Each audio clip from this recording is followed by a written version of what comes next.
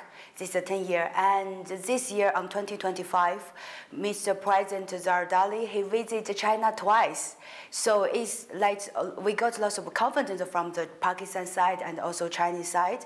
And due to the Senator Salim, he also visited China, promote Pakistan, and introduced to all the Chinese company how we can set up in Pakistan for the company, how we can invest in Pakistan, how we can cooperate with the local government together. So we have lots of confidence, and many Chinese company, we are very interested in investing in Pakistan. But before we have no idea how to go to Pakistan and how we find a good person, where we can register in Pakistan, what's the regulation, because China and Pakistan, some policy is different. But for the company, for the people, we know China and Pakistan is the best friends. Like me, we are like in China now. I didn't feel I'm in another country. So during the three delegations, they will implement their project very soon. I'm sure they will become a very successful case for the example investor in Pakistan.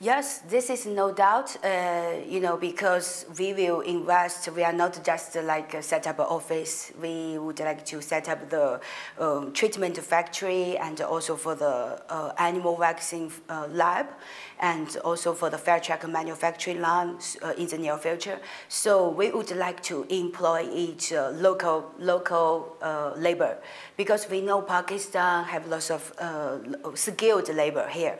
So we would like to training them, and we want to move our technology from China to Pakistan. So like this, we can looking for the long-term relationship with Pakistan, and we can enhance the tax revenue and provide more job opportunity to them. And also, like for example, for the water treatment, we can provide much cheaper and much better technology water.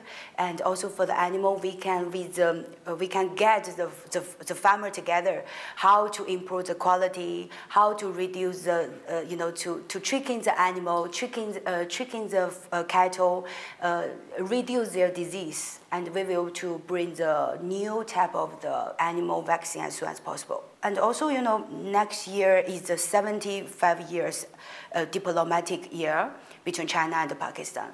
And during Senator Salim to visit China this year, and also the Mr. President visit this year, so we also have not only the three companies, and I would like to say the legend of Malajat, because they are visiting China now.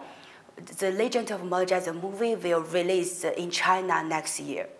This is the first revenue sharing quarter in Pakistan movie. Every year in China, we have 34 quarter for the revenue sharing model for the release of the movie. This means the quarter, it means our government have confidence with the producer together to promote the movie, release the movie. And in our history, we never have Pakistan movie. So this is the first one. So we are very excited about that. And you know, like probably next year on March, now all the DCP is already done. And before, for Chinese, we are not very familiar with the Pakistani movie. So we think this is a very great chance for Chinese as well. And we are planning to hold a Pakistani movie week in China for next year, and also a Chinese movie in Pakistan week next year to celebrate the 75 years. And also we also focusing on the education exchange. So now we will work with one of the Chinese university, which is our chairman Mao Zedong's university, and also his hometown. So this university is called Hunan University. So we will work with the Zebust University together to cooperate, and we will provide more PhD and more master degree for them. We will offer the Chinese language, and we will offer the internship for the Pakistani students, and also have the short term.